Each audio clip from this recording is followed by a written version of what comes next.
Ya,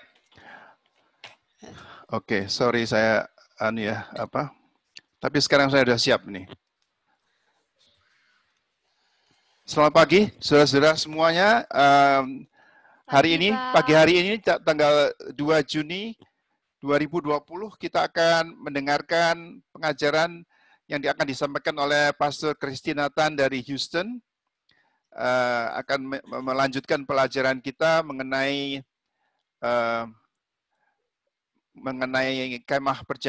kemah suci, pelayanan imamat saat ini, session 8. Ya. All right. Go ahead. What do you want? You want to show the screen or you want to talk first? You can show the first, just the title. That's fine. Yeah. Okay. Share screen.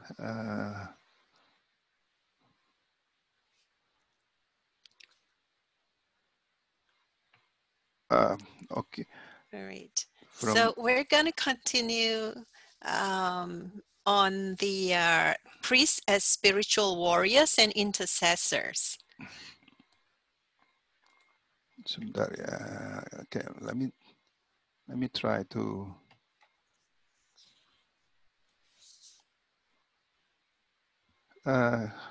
Kelihatan nggak di sana? Kelihatan, Pak. Belum, sebentar ya. Ya. Belum full screen. Belum full screen ya? Ya, sebentar, Pak. kenapa kok? Sebentar ya.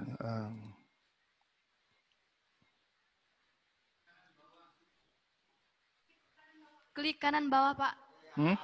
Kanan bawah? Di mana? Yang, ya. Coba, tapi saya udah.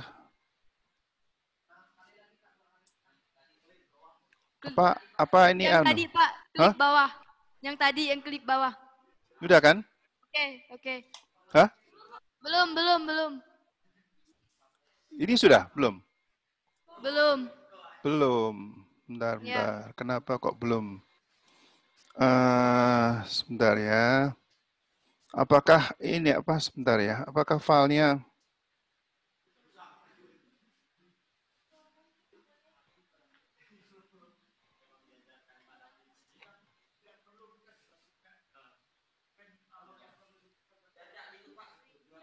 Biar aja gitu, Pak. Kami udah ada Print-out-nya. Udah ada print Ya. out-nya ya. Udahlah. Print out-nya udah ada.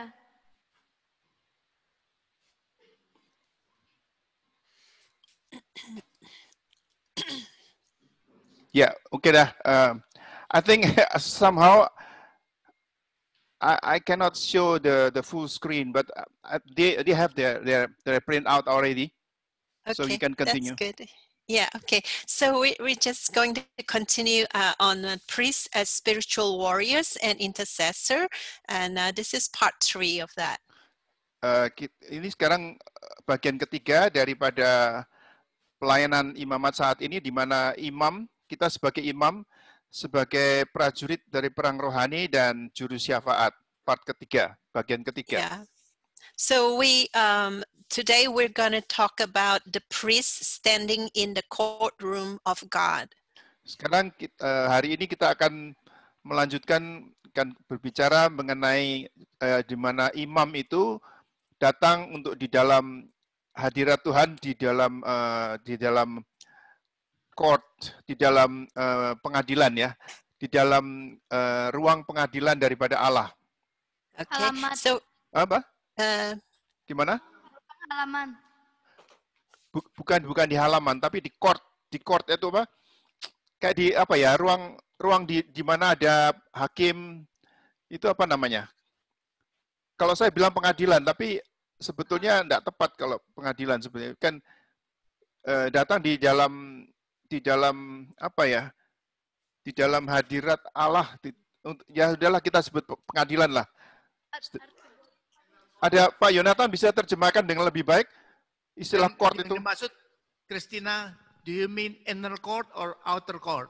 No, this is the courtroom. Like in the court case, they go into a courtroom. Pengadilan. ruang pengadilan. Ruang Betul. pengadilan ya. Jadi kalau itu sudah betul kali itu. Yeah. Oke. All right.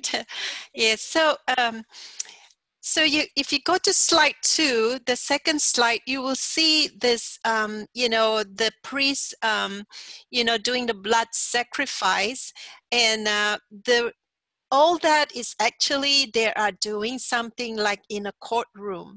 Jadi kalau saudara perhatikan apa kegiatan-kegiatan yang dilakukan di kemah perjanjian itu, di mana imam itu menerima akan persembahan daripada korban-korban binatang untuk dikorbankan, itu sebetulnya kejadian itu adalah sebetulnya kejadian yang terjadi di pengadilan, di ruang pengadilan Allah.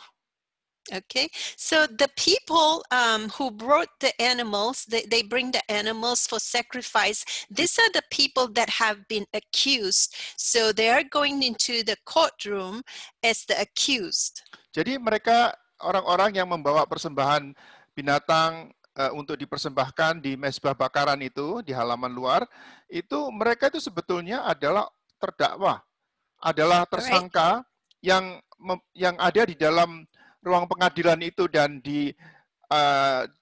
imam-imam itu adalah advokat atau pembela, ada penasihat hukum mereka.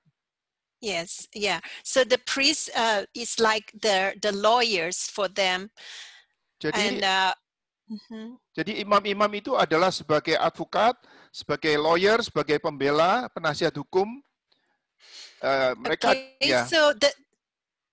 So the priests are, they're selected by God, and they are not any lawyers. As we have studied earlier in the previous session, they are selected by God. So these priests as lawyers are specifically selected by God, and not anybody can do that role.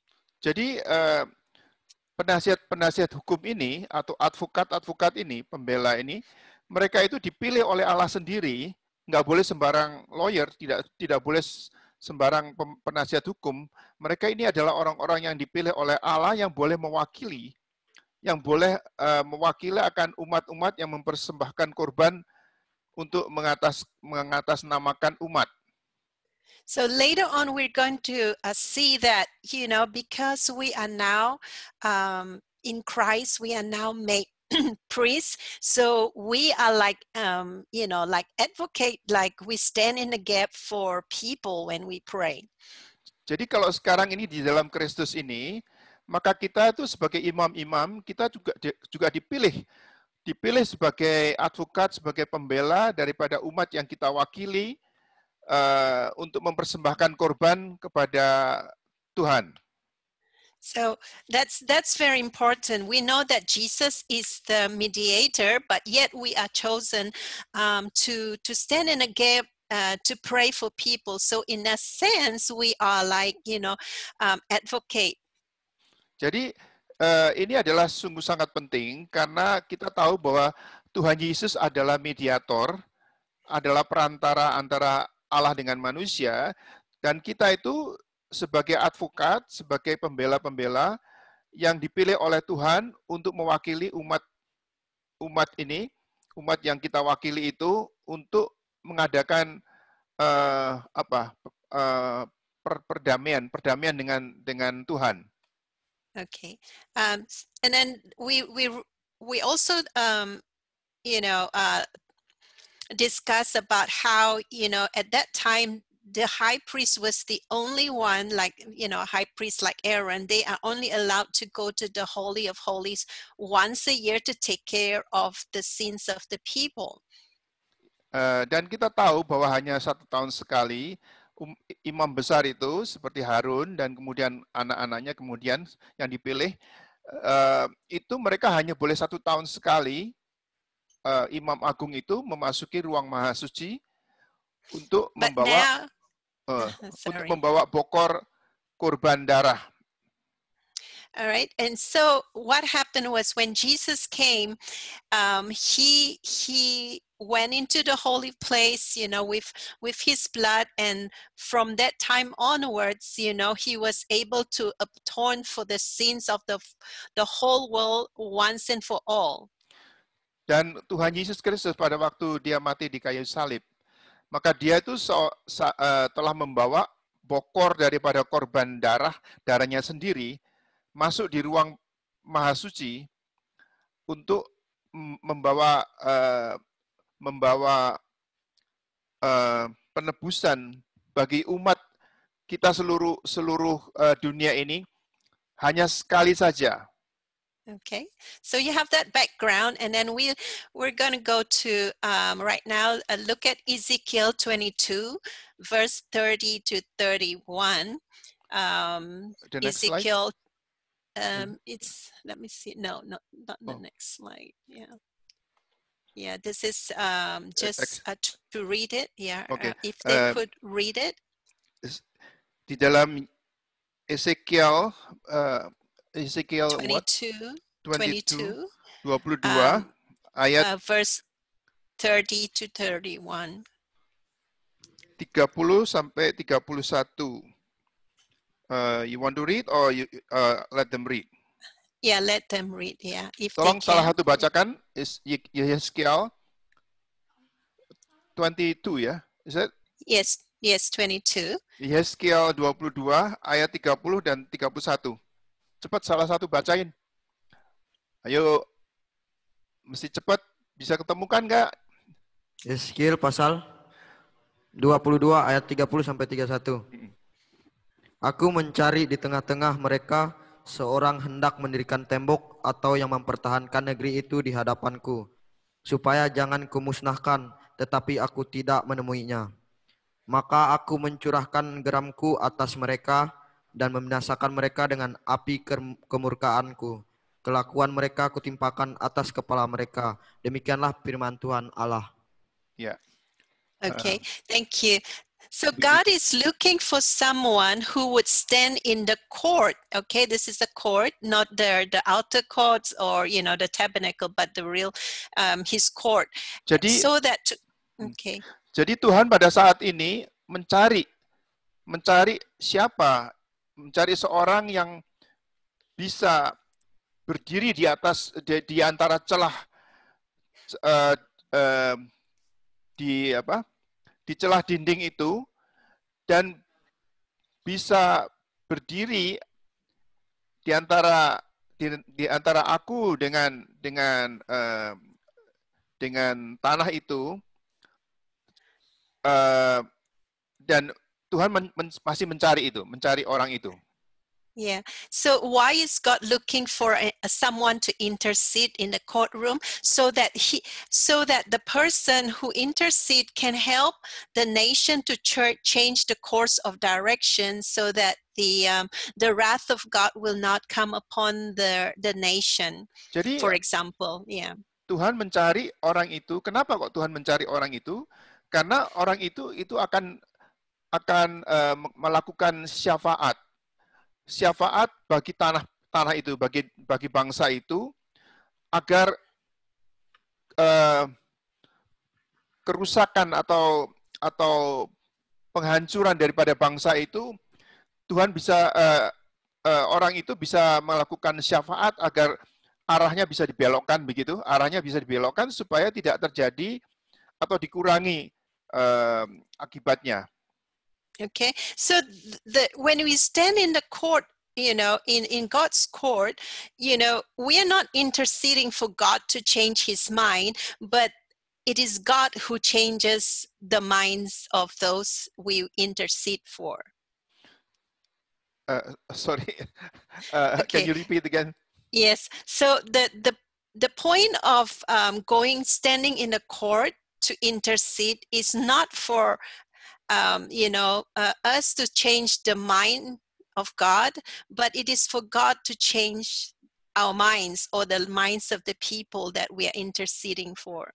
Ya, jadi maksud daripada seorang imam atau seorang yang berdiri di celah antara pagar atau dari dinding itu terhadap negara itu, bukan maksudnya untuk merubah akan pikiran Allah, supaya pikiran Allah diubahkan, tetapi agar pikiran kita atau kesadaran kita itu diubahkan karena doa itu.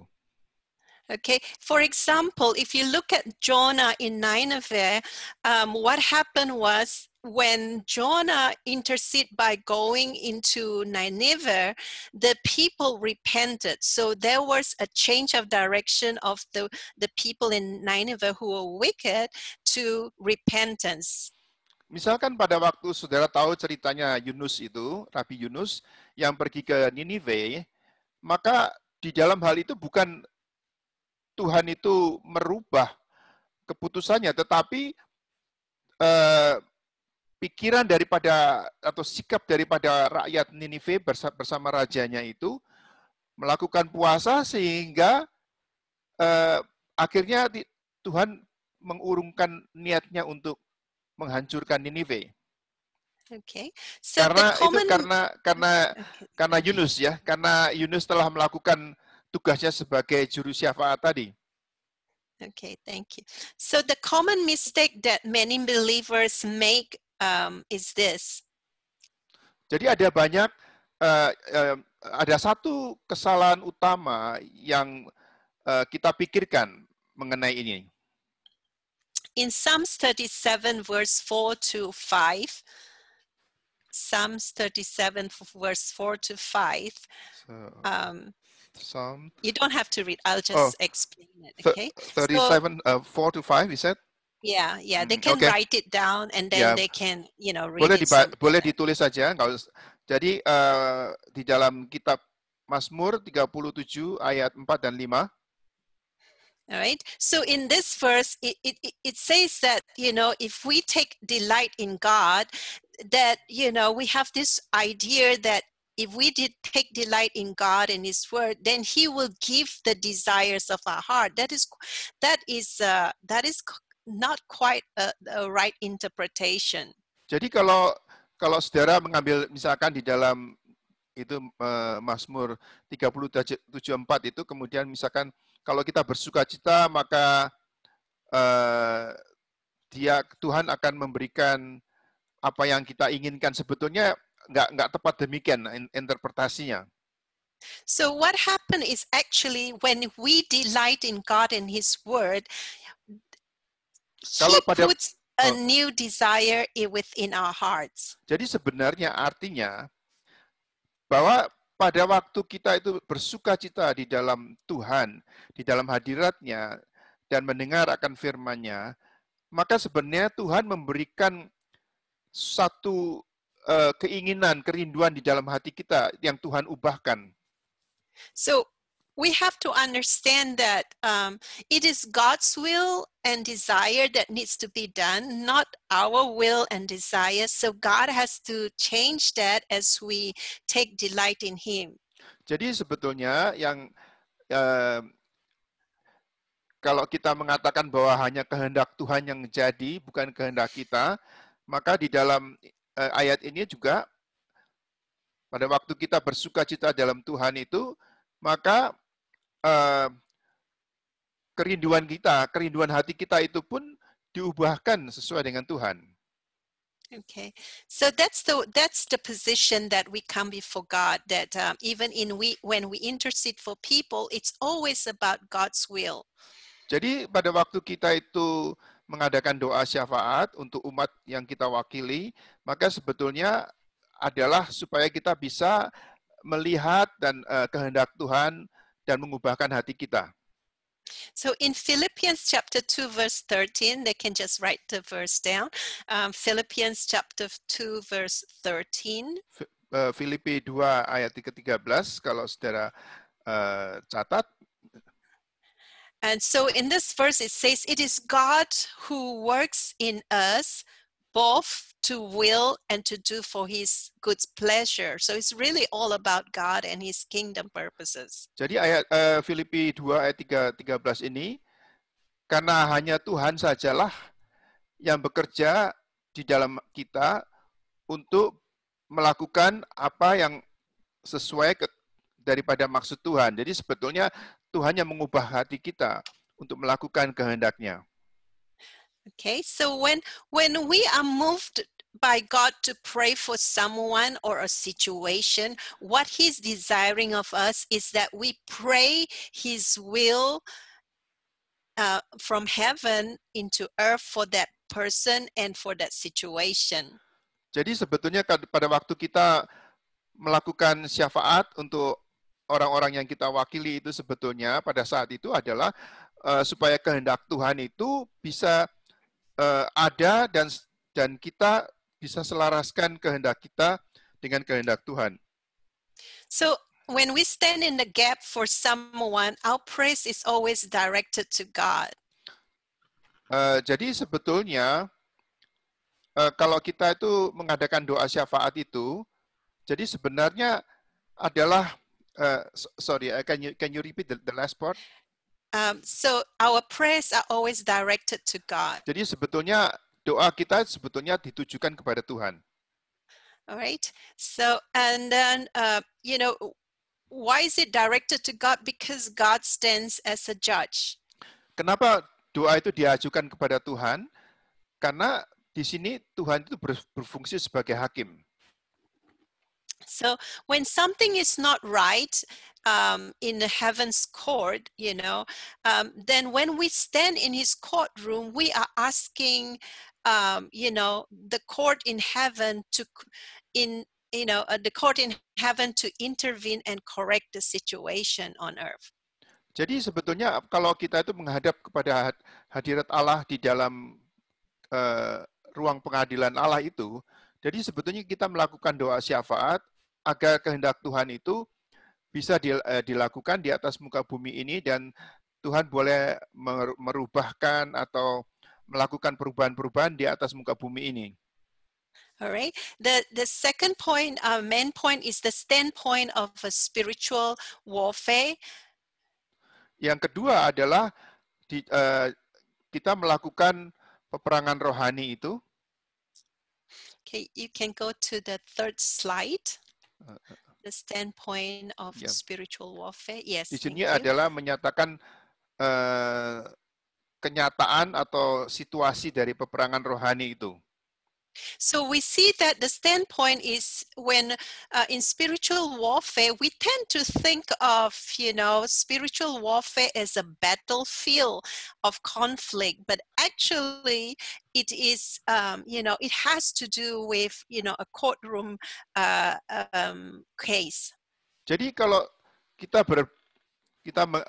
mendengar mengenai peperangan rohani itu kita pikir itu adalah satu di mana dimulainya suatu pertempuran di mana terjadi konflik di situ.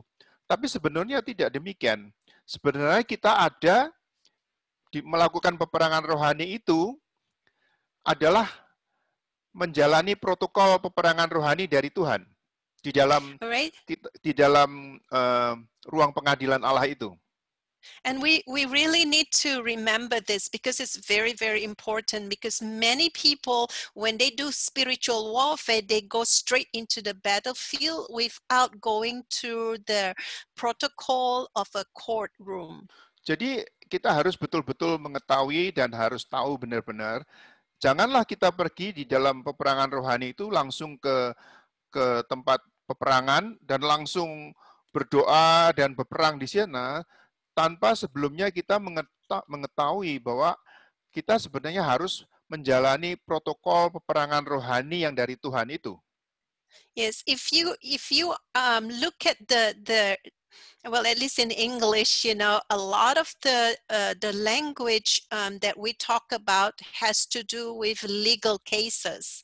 Jadi kata-kata yang terdapat di dalam Alkitab dan yang ada itu sebetulnya banyak hal-hal yang berhubungan dengan legalitas atau di dalam masalah hukum, Right. For example, you know, you hear the word judge, you know, the judge is a court case. Ya, misalkan mendengar kata-kata hakim, misalkan hakim itu adalah kasus daripada pengadilan. And you have words like witnesses, that's also court case. Ya, misalkan saudara mendengar istilah saksi ya, itu juga sebetulnya saksi adalah mengenai saksi daripada satu kasus di pengadilan. And then you have the devil who is an accuser. It's also court case. Dan kalau saudara mendengar dalam firman Tuhan ada iblis atau kuasa gelap itu adalah penuduh, si penuduh itu, maka itu penuduh itu juga sebetulnya bahasa daripada pengadilan, bukan? Yeah, so if we go charge into, into spiritual warfare, and we don't follow the protocol of a court case of God, then we end up many times as casualties instead of victor. Jadi kalau saudara tidak mengenal protokol peperangan rohani ini, protokol daripada ruang pengadilan Allah ini, maka kalau saudara langsung bertempur, masuk ke medan pertempuran, lalu dengan doa saudara, maka kadang-kadang ya atau seringkali Anda akan menjadi korban dan bukan suatu kemenangan yang Anda dapatkan, tetapi Anda menjadi korban karena Anda tidak mengerti protokol peperangan rohani ini. Yes, so we're going to look at the different, people in the courtroom. So if you look at the judge, the judge will be like, okay, he's usually seated in a place where he's like a central figure. Ya, misalkan di sini hakim yang ada di sini itu adalah tokoh utama, tokoh sentral di dalam ruang pengadilan ini. And then here the judge in the courtroom will listen to both sides of the, the facts and of the conflict on both for both sides. Sorry. Dan seorang hakim itu akan mendengarkan tuduhan atau pembelaan dari kedua pihak itu, dari kedua pihak. So then you also have the attorney or the lawyers, for the two sides to defend, to persuade. Dan Anda juga melihat di sini ada pembela-pembela, ada advokat yang akan membela kepentingan daripada terdakwa atau penuduh. So now you have the plaintiff, the one who brings his or her case against another, and this is actually the devil. He's the accuser. Dan saudara mengetahui ada penuduh itu atau plaintiff, kalau istilahnya dia bahasa Inggris itu plaintiff atau penuduh, jaksa ya, seperti jaksa kalau di Indonesia, jaksa yang melakukan penuduhan itu, nah itu di dalam hal ini jaksa itu adalah seperti iblis atau kuasa gelap itu yang menuduhkan tindakan-tindakan saudara yang telah melanggar perintah Tuhan. So you have the other side, the defender, that is the one that is been accused or sued in the court. Dan di pihak yang lain yang berseberangan dengan penuduh atau jaksa adalah pihak terdakwa atau saudara yang lagi mewakili akan kepentingan terdakwa ini yang menghadapi dakwaan tadi. So you can see that, when you are interceding or you are, standing the gap for someone, all this is going on. What is happening is you have to prove the case that you are innocent. Jadi kalau tugas seorang pembela, tugas seorang advokat itu, dia harus membuktikan, dia harus mengeluarkan atau menyampaikan bukti-bukti bahwa Anda itu tidak bersalah. Right. So if you remember the last session, I talked about the multi-dimension of spiritual warfare. Dan kalau Anda masih ingat di waktu sesinya yang lalu di mana ada multidimensi daripada peperangan rohani ini. So you remember that God is functioning from the third heaven. Jadi kalau Anda mengingat akan pelajaran itu, bahwa Allah itu berfungsi di dalam langit yang ketiga. So he is if we know that the devil has a lot of cases, okay, so we have to bring about a witness. So what is the witness that we can bring before God concerning all this accusation? Nah, kalau iblis itu membawa banyak kasus-kasus yang di dakwaan-dakwaan yang dilakukan itu, maka sebagai pembela, saudara harus mengajukan saksi daripada yang saudara bisa ajukan di depan hakim. So if you remember the second slide, there was this sacrifice going on, and all the sacrifice has to do with blood, correct? Jadi kalau saudara lihat di dalam ini, slide yang kedua ini, di mana ada persembahan daripada darah binatang ini, persembahan daripada binatang itu, semua korban-korban itu berhubungan dengan darah, kan? So here we see that it's the blood of Jesus that becomes our witness, because the blood of Jesus is the payment for all the accusation that the devil brings against us. Jadi di sini maka darah daripada Kristus, darah anak domba itu yang dipersembahkan, yang menjadi saksi, yang memberikan bukti bahwa harganya sudah dibayar dan sudah lunas, jadi terdakwa bisa dibebaskan. All right, let's look at Revelation chapter 12, verse 10 to 12. I would like somebody to read that, please. Revelation chapter 12. Kitab Wahyu pasal yang ke-12 ayat verse 10 to 12. 10 sampai 12. Tolong salah satu bacakan Wahyu 12 ayat 10 sampai ke 12. Salah seorang?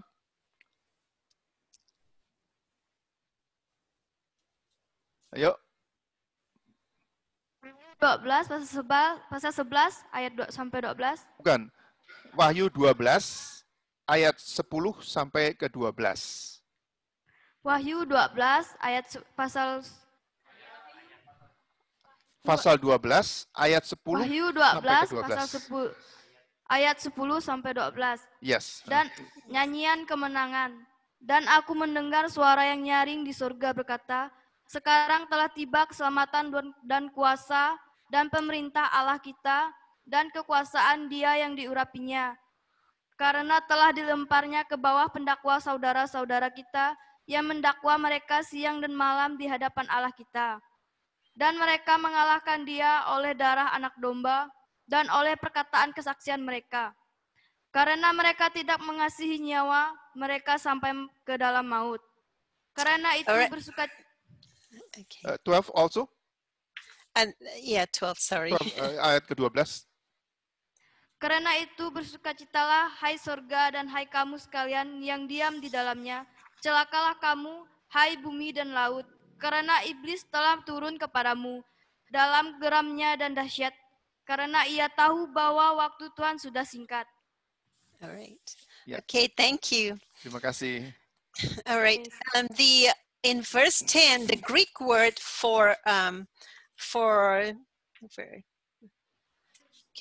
the Greek word here is for this complainant in a legal term, which is the plaintiff. It's I think I don't have to go to the Greek word. Never mind. Don't worry about that. Yeah. So I just want to point out that from that Greek word, the accuser is doing is to make sure we are denied what is rightfully ours that Jesus has already paid for with his blood. Jadi di dalam ayat yang ke-10 itu, dalam bahasa Greka aslinya itu, maka itu kata-kata itu ya Pastor Kristina tidak mau sebutkan ya. Tapi artinya itu penuduh kita itu memastikan bahwa kita itu tidak mempunyai hak atas keselamatan. Jadi penuduh itu memastikan di depan hakim itu siang dan malam bahwa kita tidak berhak atas keselamatan. So in the court case, we are trying to bring the blood of Jesus as evidence that we have that right to what Jesus has already paid for us. Jadi di dalam ruang pengadilan itu sebetulnya kita itu membawa kesaksian, yaitu saksinya adalah Tuhan Yesus Kristus yang sudah memberikan nyawanya, membawa darah itu sebagai bukti bahwa kita sudah membayar, kita sudah dibayarkan akan hutang kita itu, sehingga hakim bisa membebaskan kita, kan? Right. So 1 Peter chapter 5 verse 8 says this. 1 Peter chapter 5 verse 8. 1 Petrus 5 ayat yang ke-8 mengatakan demikian. So it says, be sober and self-control. Kiranya kita itu sadar, dan kita itu di dalam penguasaan diri. So and then be watchful. Dan engkau harus berjaga-jaga, dan engkau harus betul-betul sadar. Your adversary, this word adversary in Greek actually means to deny your rights. Jadi karena musuhmu atau ya musuhmu itu di dalam bahasa Greek-nya mengatakan Hebrew or Greek? Hebrew or Greek? Greek. Di dalam bahasa Greek-nya mengatakan to deny our rights. Bahwa orang ini mengatakan kita tidak punya hak apa-apa. The point is that the devil, he walks around like a roaring lion, seeking whom he may devour. So what he's trying to do, walking around like a lion, is to accuse us and deny our rights. But we have the right in Jesus. Jadi iblis atau penuduh kita itu akan berjalan ke sana kemari seperti singa yang mengaum-ngaum untuk melulur akan siapa yang bisa dilulurnya, itu sebetulnya untuk menyatakan dengan suara yang keras itu mengatakan bahwa kita itu tidak punya hak apa-apa. Okay. Are you guys following me so far? Jadi gimana? Ini agak susah ya. Gimana? Anda bisa ngikuti adik-adik semua? Kurang. It's still hard. Yeah, I know. Ini memang sulit. Apa ini kan banyak istilah-istilah dari pengadilan ini. Istilah-istilah hukum di sini ada terdakwa, ada penuduh, ada hakim, ada saksi, ada jaksa, ada pembela. Waduh, ini saudara-saudara yang tidak biasa dengan hukum itu agak sulit untuk mengerti. But it is important for you to try and understand. So what you can do is, after I teach this, you can go back and maybe you can ask questions, and then we'll see from there how we can help you. But this is very important because if we don't understand this, many times we get ourselves into a lot of trouble. Yeah. Jadi saudara yang belum mengerti, ya mau nggak mau harus nanti setelah pelajaran selesai, saudara pelajari lagi, saudara renungkan, saudara tanya, tapi karena ini sangat penting dan saudara harus mengerti. Kalau saudara sebagai hamba Tuhan dan harus melakukan peperangan rohani, kalau tidak mengerti soal ini, maka akan main langsung berperang di peperangan itu, maka seringkali kita akan menjadi korban karena kita tidak mengerti sebetulnya apa yang kita lakukan. Kita harus mengerti bahwa sebetulnya kita ada di dalam ruang pengadilan Allah itu dan kita memohonkan syafaat bagi orang-orang yang kita wakili itu. Itulah adalah peperangan rohani itu. Nggak boleh asal berperang aja. Itu harus protokol peperangan rohani harus Anda mengerti sebagai hamba-hamba Tuhan. Yes. Mau For belajar ya? example, yeah. Yeah. So, for example, if you are a soldier and you feel like, yeah, I've got everything. I've got the weapon. I've got the faith. I'll just go church. But you find out that that's not going to work for you. You know, no soldier will just go out without the protocol, right? Ya, kalau misalkan ya contohnya saudara sebagai prajurit gitu, saudara punya senjata, saudara punya iman, udah langsung terjang aja ke peperangan. Tapi saudara tahu kita nggak bisa demikian saja, kita harus mengerti protokolnya ini, apa yang mau diperangi, bagaimana cara memeranginya, syarat-syaratnya apa, siapa yang menjadi saksi, siapa yang firman Allah yang bisa saudara pakai sebagai pegangan untuk melawan pendakwa kita itu. That's right. Yeah. Yeah. So if you can take something out of this tonight is I just want you to see the importance of the shed blood of Jesus in this court case, okay?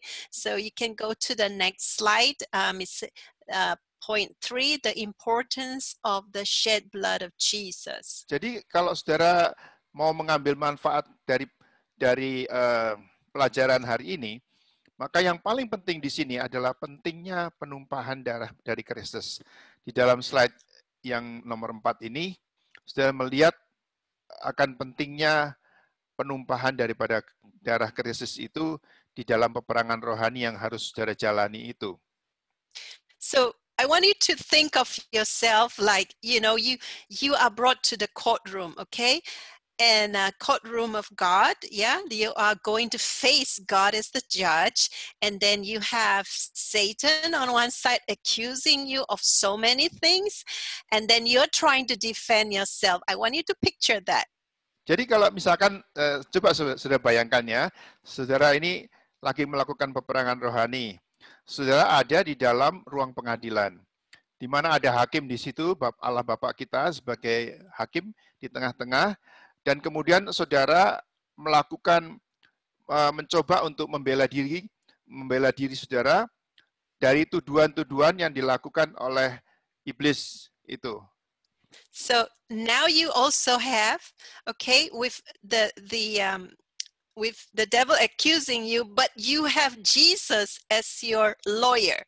He's the best, right? Ya, dan sekarang coba bayangkan, saudara itu tertuduhan, terdakwa, dan ini tadi jaksa yang menuduh Anda ini atau plaintiff itu menuduh saudara habis-habisan, tetapi saudara punya lawyer, saudara punya advokat, saudara punya penasihat hukum yang membela saudara, yaitu Tuhan Yesus sendiri yang luar biasa. Amen. And then not only that, not only do you have Jesus, but you have his blood that he shed. So you have like Jesus on the advocate, and you have his blood as the evidence of payment. Tetapi bukan hanya Tuhan Yesus sebagai pembela atau penasihat hukum saudara, tetapi Tuhan Yesus membawa akan pokor daripada darah yang dicurahkan di Bukit Golgota itu sebagai bukti, sebagai pembayaran atas segala kesalahan kita. So now you have, let me go back a little bit. Why is the blood so important? Kenapa darah itu begitu pentingnya? In Genesis chapter 9 verse 6 says this. Di dalam Kejadian 9:6. 9 ayat yang ke-6. It says that whoever sheds man's blood, his blood will be shed by man, for God made man in his own image. Jadi di dalam Kejadian 9 ayat 6 dikatakan, barang siapa menumpahkan darah orang, maka darah daripada orang itu harus ditumpahkan. Karena manusia itu adalah teladan Allah sendiri. Allah sendiri yang telah membuat manusia. So then you look at Leviticus chapter 17, okay? It says that Leviticus 17 said, for the life of the flesh is in the blood. Leviticus 17 verse 11. Yes. 11. Jadi di dalam kitab Imamat Orang Lewi 17 ayat yang ke-11 itu menyatakan bahwa kehidupan daripada makhluk itu ada di dalam darah. Ya, Imamat Orang Lewi 17:11 itu ada di dalam presentation saudara bahwa kehidupan makhluk itu ada di dalam darah. So it takes blood, the blood of someone to pay for their, the blood has to, somebody's blood has to pay for, a blood that is, for sins. And so that's why the blood is so important. Jadi kalau kita tadi membaca di dalam Kejadian tadi bahwa harus ada, setiap kali ada penumpahan darah, maka harus ada darah seseorang untuk menggantikan itu. Yang tadi kita sudah baca di dalam Kejadian 9 ayat yang ke-6 tadi. Jadi di sini kita membaca bahwa di dalam kitab Orang Lewi 17 ayat yang ke-11 mengatakan bahwa kehidupan dari makhluk itu, kehidupan dari manusia itu ada di dalam darah. Jadi kalau ada darah yang ditumpahkan, kalau ada darah orang ditumpahkan, maka orang itu harus mengganti dengan nyawanya dengan nyawa orang itu. You cannot have any kind of blood, you cannot have any man to shed the blood. It has to be a man that has no sin, and that's why Jesus became the perfect sacrifice, because he had no sin and he was able to shed that blood and make the payment. Jadi kalau mau mengganti darah orang yang dibunuh tadi, maka tidak bisa mengganti dengan darah apa aja, kan tidak bisa. Tetapi harus dari darah orang yang tidak mengenal dosa. Karena itu darah Kristus adalah darah yang sempurna. Karena sudah mengganti, akan menjadi tebusan daripada kita, orang-orang yang berdosa ini. That's why every time you go, you intercede for yourself or other people concerning a case. That's why it's important for you to understand. You go into the courtroom, you say you have the blood of Jesus as evidence, and you have Jesus who is your advocate, and you have Jesus who is your high priest praying for you. Jadi kalau setiap kali saudara mengajukan kasus di pengadilan itu, pengadilan, maka saudara harus mengajukan di sini bahwa ada darah daripada anak domba Allah itu, darah orang yang belum pernah berdosa, untuk menggantikan kita, darah orang-orang yang berdosa ini. Karena nggak mungkin kalau darah orang berdosa menggantikan darah orang berdosa, nggak mungkin kan? Jadi harus ada darah dari orang yang tidak berdosa menggantikan darah orang yang berdosa. Karena itu Yesus itu adalah sangat penting, dan dia adalah darah yang pasti, yang cocok untuk menjadi penebusan kita. Ini pengertian yang sulit sih. It's difficult ya. Ya, adik-adik agak susah ya pengertiannya, tapi coba disimak baik-baik, nanti di rumah dipelajari lagi, dibaca lagi gitu. Jadi kenapa kok selalu harus ada pengorbanan darah daripada Kristus yang dibawa oleh penasihat hukum kita itu, Yesus itu. I think we're going to continue next week so that, it's not an overload here. Yeah. But I can, maybe let them ask a question right now. Jadi coba saya ingin memberikan kesempatan bagi saudara untuk bertanya. Saudara akan ada catatan di sana, suatu pengertian yang sulit tapi yang sangat-sangat penting. Karena kalau kalau saudara tidak mengerti itu, saudara waktu melakukan peperangan rohani dan saudara berdoa misalkan untuk dalam peperangan rohani yang saudara hadapi sehari-hari, saudara bukannya menolong tapi saudara jadi korban sendiri karena saudara tidak mengerti protokol peperangan rohani ini. Jadi peperangan rohani itu adalah sebenarnya adalah sistem pengadilan di mana saudara membela terdakwa itu. Kalau ada pertanyaan, ini kita akan akhiri dulu hari ini karena ini pengertiannya sulit sekali. Kita akan lanjutkan minggu depan. Tetapi ini dari 3 slide ini saja, slide kedua, 3, 4 ini pengertiannya dalam sekali. Dan saudara-saudara boleh tanya. Kalau sekarang ada pertanyaan, silakan bertanya. Ambil mic aja. Kalau ada yang mau bertanya, silakan. Enggak ada, Pak. Nggak ada. Pada nggak ngerti rupanya. Sulit mengerti jadi. Enggak ngerti. Hah? Kurang mengerti. Kurang mengerti. They don't understand. Oh dear. I think they need to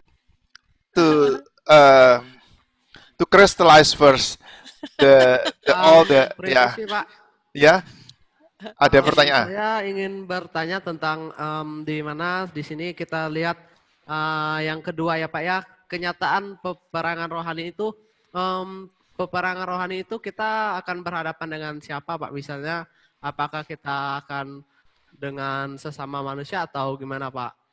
Dan dihubungkan dengan soal persidangan,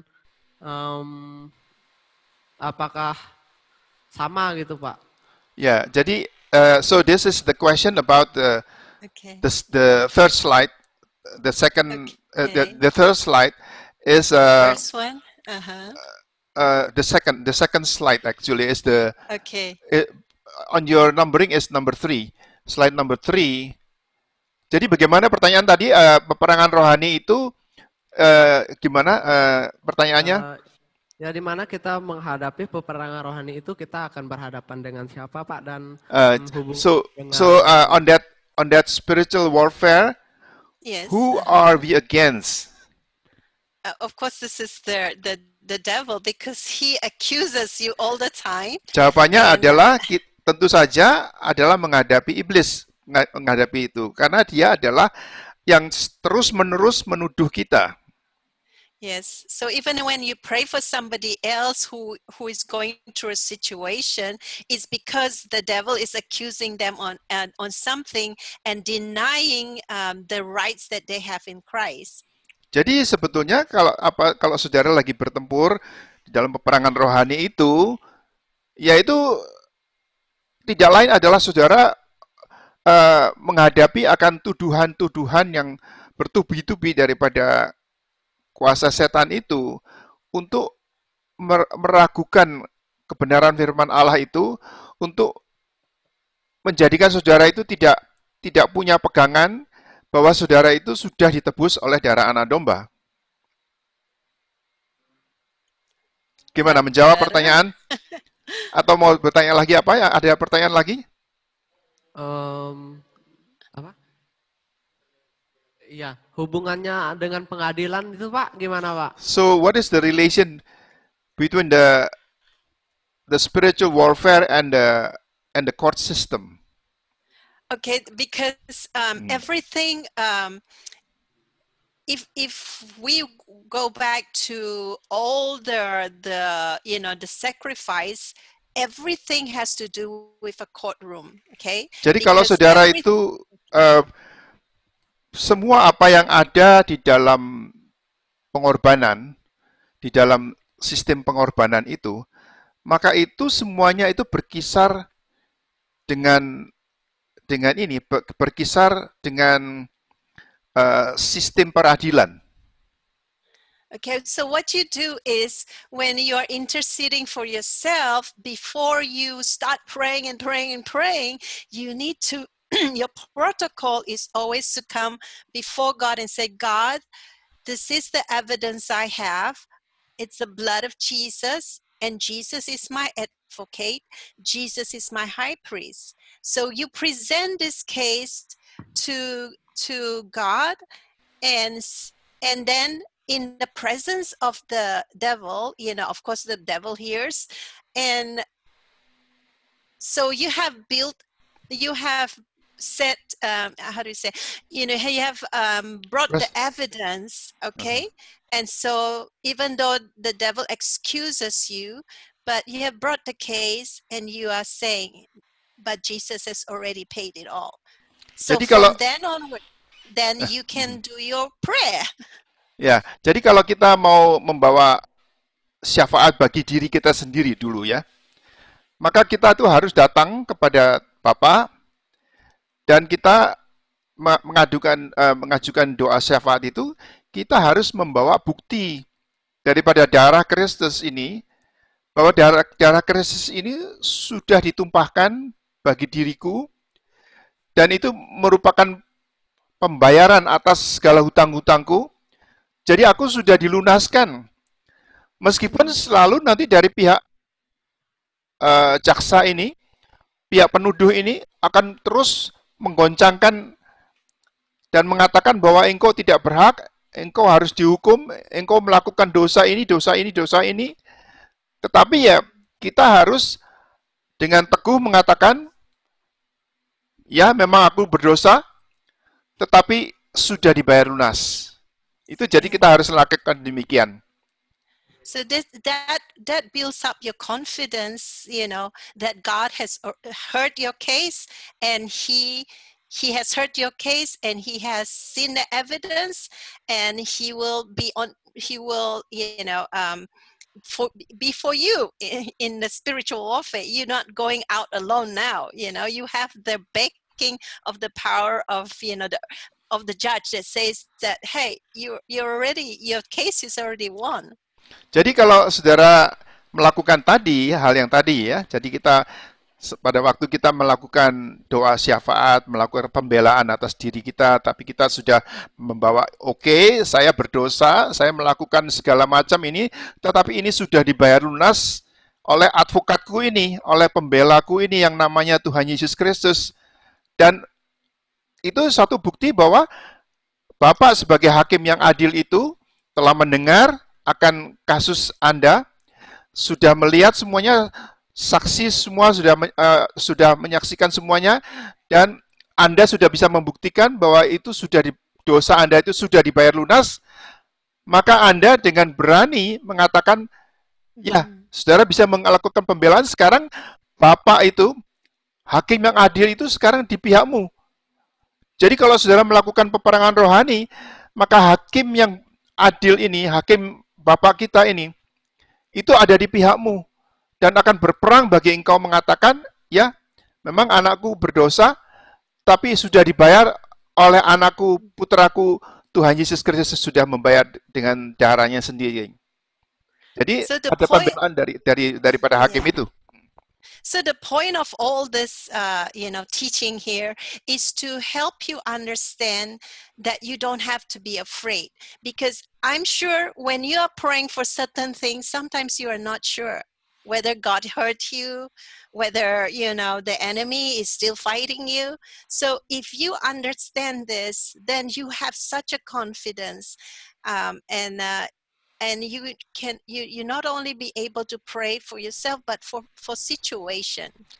Jadi kalau semua apa yang kita ceritakan di sini, sebetulnya itu membuat Anda itu yakin, betul-betul yakin bahwa Anda itu sudah dibayar lunas hutangnya oleh darah Kristus. Dan sekarang kasusnya itu sudah diajukan ke hakim yang adil itu, dan hakim yang adil itu sudah mendengar semuanya dan sudah akhirnya membantu dan menyetujui atau bahkan membela Anda. Itu semuanya yang terjadi. Okay, I think we need to give time for them to digest. to digest. And, jadi saya kira kita akhiri.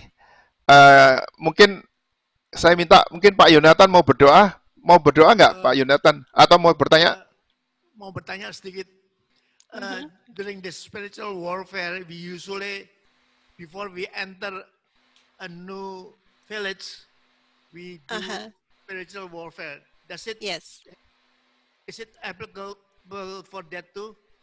Yes, Or we yes. do spiritual warfare for a certain dusun, for example, in Yes. Kuching, we have to do spiritual warfare first.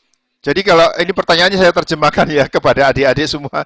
Pertanyaan dari Pak Yonatan ini, kalau sebelum kita memasuki satu daerah baru, satu dusun baru untuk diinjilin misalkan, apakah kita juga berlaku protokol peperangan rohani ini di mana kita harus melakukan syafaat lebih dahulu? Itu sekarang jawabannya adalah So this is what we all do, like in Sarawak, when we go to a village, misalkan we always kita lakukan ini, apa yang kita lakukan di Sarawak misalkan sebelum kita memasuki satu daerah yang baru?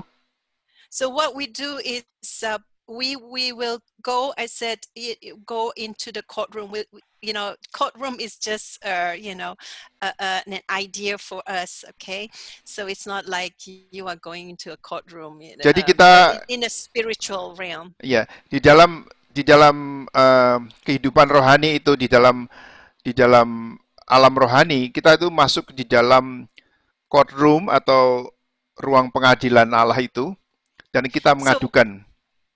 So what we do is we will start asking, for forgiveness. We go into the courtroom and we come with the blood of Jesus and begin to ask God to, because when you go to a new area, you don't know what is going on, what the ancestors have done, what the inhabitants of the land has. So we ask for forgiveness for in the courtroom, asking for forgiveness for ourselves because we are going there as representative. And then we ask for forgiveness for the inhabitants of the land, for their sin, for their iniquity, and the ancestors, who have lived in that land. Jadi kalau sebelum saudara memasuki satu dusun yang baru, di mana saudara mau melakukan penginjilan misalkan, kan saudara tidak tahu apa yang sudah terjadi di sana dengan nenek moyang mereka, dengan apa yang kepercayaan dan segalanya itu. Jadi Anda pertama harus meminta ampun dosa kita, pengakuan dosa atas dosa-dosa kita sendiri, dan dosa daripada dusun itu yang kita tidak tahu, yang kita akan datangi. Apa yang telah terjadi di sana kita tidak tahu. Jadi kita melakukan permohonan ampun daripada dosa-dosa, kesalahan daripada yang sudah terjadi di dusun itu. And then did you mention their ancestors? Ya, dari misalkan dari roh nenek moyang mereka, is that the disease? Sorry. The disease. We're not praying for them, but we are asking for forgiveness for what they have done. Ya, jadi segala kesalahan-kesalahan yang telah dilakukan oleh nenek moyang kita, nenek moyang mereka yang ada di dusun itu, kita meminta ampun lebih dahulu karena kita tidak tahu apa yang mereka telah lakukan, kejahatan-kejahatan apa yang sudah dilakukan di sana. Yes, why is it important? Because if we don't do that, we just go in and we say our prayers, but we have not done all those things in the courtroom, then, we are we have no idea what is the spiritual atmosphere there. So we go in and attack, with our prayers. It's a very, very dangerous situation. Yeah. Jadi kalau Anda tidak melakukan ini lebih dahulu, persiapan ini dulu, di mana kita itu melakukan segala protokol yang ada di dalam ruang sidang tadi, maka Anda main hajar aja langsung berperang di sana, masuk di dalam doa, memerangi akan daerah itu, maka Anda memasuki satu daerah yang sangat berbahaya bagi diri Anda sendiri karena saudara tidak mempersiapkan medannya. So because if nothing's happening there, in the spirit, but in Kalimantan as a whole, Borneo as a whole, a lot of things have been done. Okay. Ya, kalau saudara tahu, blood has been shed. Ya, karena saudara tahu bahwa di Kalimantan, di Borneo khususnya, itu sudah banyak sekali darah-darah yang ditumpahkan di sana. oleh nenek moyang kita, oleh segala pendahulu-pendahulu kita itu sudah dilakukan semuanya itu. Jadi itu harus dibereskan lebih dahulu. So I hope that kind of Ya, answer your jadi question. kira-kira Pak itu Jonathan. bisa menjawab pertanyaan Pak Jonathan. Mari kita tutup. Tolong Pak Jonathan mau berdoa untuk session ini yang sangat penting, tapi yang sangat sulit untuk dimengerti, tetapi yang kita mutlak butuhkan. Oke, mari kita berdoa. Terima kasih Tuhan untuk pelajaran pada pagi hari ini.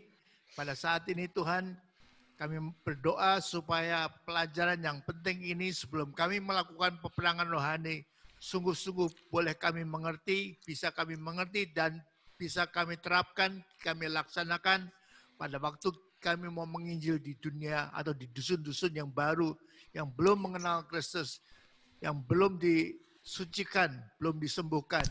Tuhan, terima kasih. Kami siap untuk menerima segala pelajaran daripadamu. Dalam nama Tuhan Yesus Kristus kami berterima kasih untuk pagi hari ini. Amin. Amen. Amen. Ya, Yeah, saya I think Pak Jonathan said something that was very important. The court case actually helps to to dedicate the land and to, I think, sanctify. He said ya. Jadi apa yang dikatakan tadi sanctification, Pak Yonatan tadi Yeah. penting sekali, di mana kita sebetulnya mengkuduskan, menyucikan akan dusun itu sebelum kita masuk. Itu yang penting sekali.